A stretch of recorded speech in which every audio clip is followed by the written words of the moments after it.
అందరికీ నమస్తే అండి.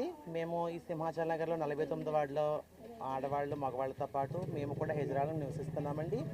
మేము కూడా ఇక్కడ సొంత గృహాలు కొనుక్కొని కట్టుకొని ఇక్కడే ఉన్నామండి.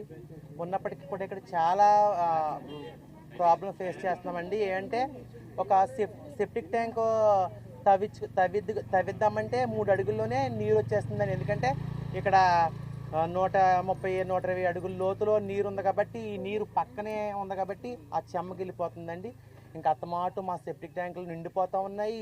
ఏదైనా ఫంక్షన్స్ చేసుకుంటే ఈ చెత్త చెదారం సెప్టిక్ ట్యాంకులు అన్నీ ఇక్కడ వేసేస్తున్నారు కదండి. ఊరంతా తీసుకొచ్చి సెప్టిక్ ట్యాంకులన్నీ ఇక్కడ వేసేస్తున్నారు. ఆ ఈగలు అక్కడ ఆల్ని మా భోజనాల్లో మా ఫంక్షన్లో చాలా మేము బాధలు పడుతున్నామండి. దయచేసి రాజమండ్రిలో ఉన్న రాజకీయ నాయకులు ఎంపీ భరత్ గారు మా విన్నపాన్ని మీరు ఆలకించాలండి. నిజంగానే మీరు రాజమండ్రిని ఒక ఉద్యానవనంగా తీర్చిదిద్దుతానని చెప్పి ప్రతి చోట కూడా మీరు